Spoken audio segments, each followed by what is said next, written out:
PR kaum milenial hingga Gen Z. Kearifan lokal menuju Nusantara esok hari oleh M.H. Ainun Najib. Di puncak proses sejarah globalisasi, tiba-tiba dituturkan kearifan lokal. Bagaimana nalarnya? Sejak berabad-abad Islam, kita semua berhimpun sebagai manusia bangsa Nusantara sudah menjalani hidup dengan kearifan lokal yang berperspektif universal.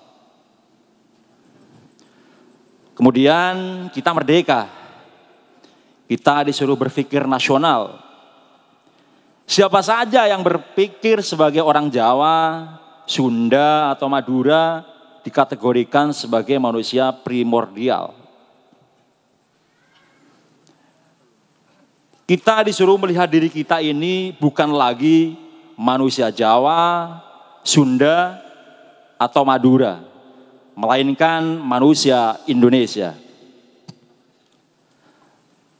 Berikutnya dikasih pemetaan politik yang membuat kiri berpikir regional Asia atau ASEAN. Berikutnya kita dicampakkan ke dalam lautan luas globalisasi. Kita adalah manusia universal dan akhirnya mendadak disuruh menghimpun kearifan lokal.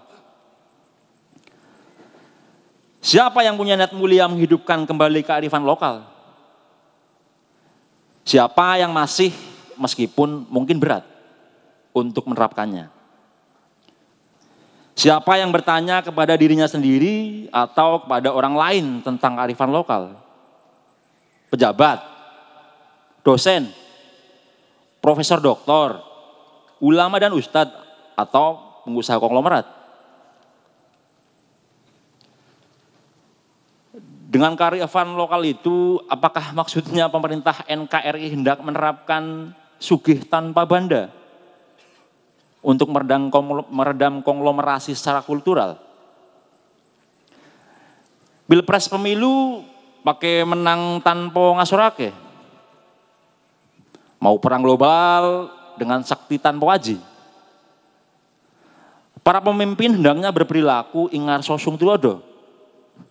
Kapan kelas menengah Indonesia ing Madjo Mangunkarso dan Tutwuri Handayani? Bangsa Indonesia sama sekali bukan bangsa IQ rendah. Bahkan putra-putrinya Indonesia memiliki kecerdasan yang unik dan spesial dibanding manusia bangsa-bangsa lain di muka bumi. Hanya saja sebelum kemerdekaan 1945 ada hawa nasional yang entah berasal dari mana itu. Yang membuat mereka memiliki tonjolan dalam kepribadiannya ialah kurang bersungguh-sungguh dalam urusan makna. Bangsa Indonesia sangat canggih dalam hal psikologi dan budaya kegembiraan. Sangat tangguh dalam hal survivalisme, bertahan hidup. Sebagian mereka bahkan sangat ulet dan kreatif dalam mencari nafkah penghidupan.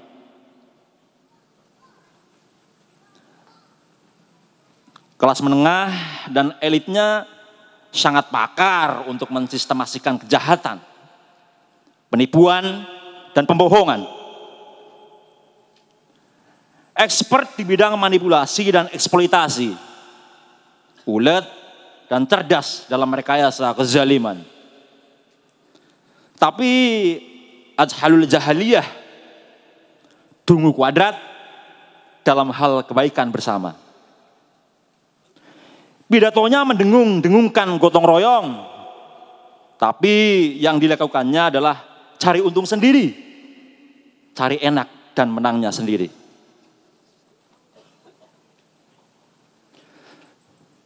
Kearifan lokal, siapa yang bertanya? Apa maksudnya dan kemana tujuannya?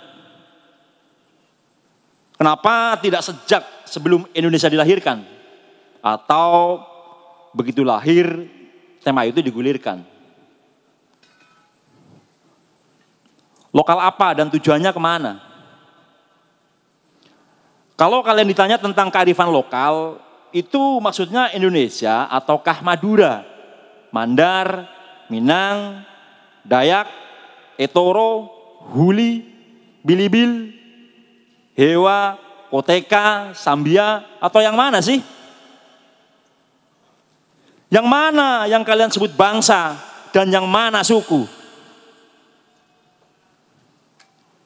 Hitung kembali apa sebenarnya definisi bangsa dan suku, tepatnya menurut pandangan kalian.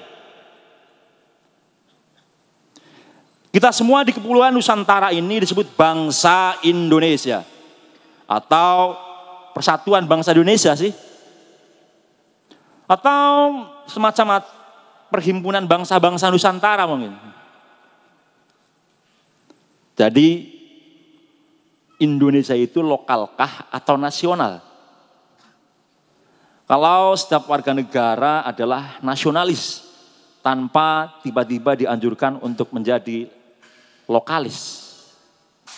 Terima kasih.